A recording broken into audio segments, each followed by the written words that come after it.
Don't let the money racer ride an updated 205 horsepower version of the 2.0-liter flat 4 pairs to a 6-speed manual, hardly answering complaints that the rear-drive sports car lacks punch. Output drops to 200 horsepower with the 6-speed automatic. Still, the BRZ is impeccably balanced and satisfying, not to mention slide-happy. There's not much trunk space and adults will reject the back seat, but once behind the wheel, those objections melt away. 2017 Subaru BRZ manual. Just turbocharge it already. That Subaru's 2017 BRZ should come with a turbocharged version of the company's 2.0-liter flat 4 FE engine, like the one that makes 268 horsepower in its WRX sedan, is a foregone conclusion. After 4 years of sameness, the too buzzy, too slow BRZ was beginning to look like the sports coupe the world had forgotten. But the potential-laden coupe was due for a refresh, and Subaru had to do something. Imagine the predicament, then: do they engineer a solution to the packaging problem that supposedly prevents fitting the turbocharged FE engine in the BRZ's nose, or do they revise its naturally aspirated engine to make more power? Subaru representatives say that the primary concerns about the BRZ are low center of gravity, balanced handling, and low cost, and those preclude fitting the turbocharged engine. We say the car's desperate need for more power and giant killer potential outweigh all of those priorities. And we'd wager that we're not the only ones who'd pay more for a boosted BRZ with wider tires and a stiffer suspension. Plus, making the turbo engine fit can't be quite as big an obstacle as Subaru claims. After all, the company has been packaging turbos in space-compromised engine bays for more than 20 years with huge success. And a turbo would cure two of the BRZ's greatest vices, a lack of low-end torque and the need to spin its engine to 7,000 revolutions per minute, where it's thrashy and loud but still not especially powerful. So what did Subaru do? It persisted, boost-free. A lot of work for a 0.1 second gain. We give you the 2017 Subaru BRZ with a heavily revised but still naturally aspirated 2.0-liter flat 4.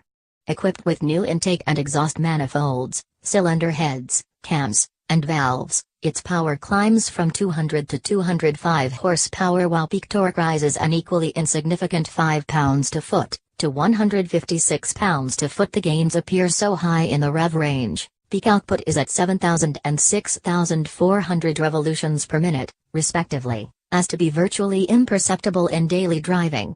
And the torque valley that haunts the BRZ's mid-range, between 3,300 and 4,600 revolutions per minute? It is slightly mitigated but still exists and is still burdensome. It's a character killer in a car that's otherwise full of promising personality. What's more, these increases apply only to cars equipped with the 6-speed manual transmission. The 6-speed automatic BRZ is rated, same as last year, at 200 horsepower and 151 pounds-to-foot of torque.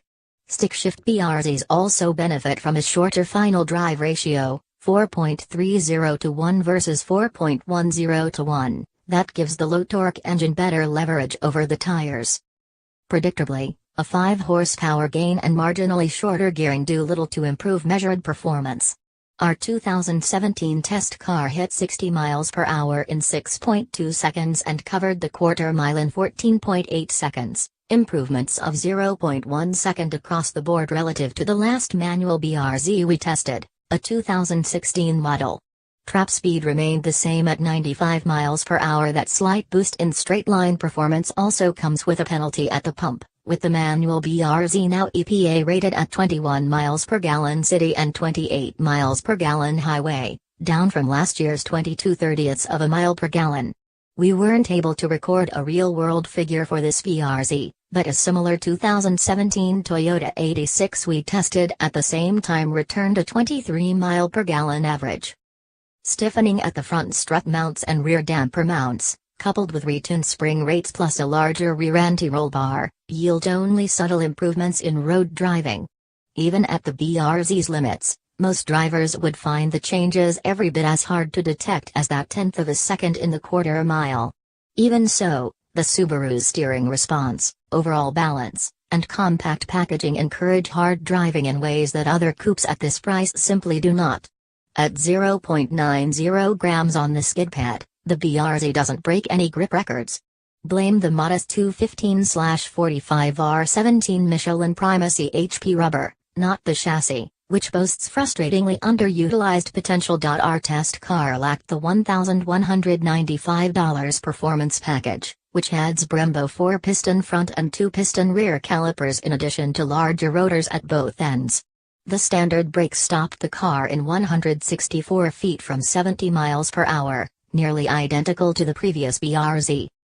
Meaningless change. Bottom line? There's no meaningful performance gain to be had for Subaru's rather significant massaging of the BRZ.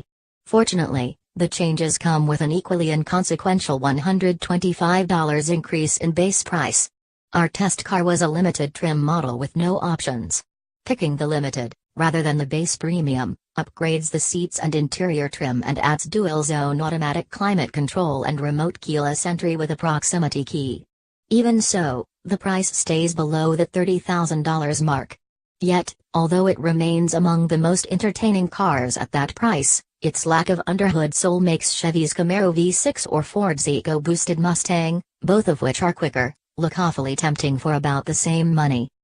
At this rate, the BRZ and its counterpart, the Toyota 86, are destined to suffer the same fate as the late Nissan 240SX, another coupe with a fantastic chassis that desperately needed an engine to match. The Nissan died at the hands of bin counters disgruntled about low sales volume. The benefits a turbocharged engine would bestow on the BRZ are too great to ignore, both for driving enthusiasts and for its longevity. Are you listening, Subaru?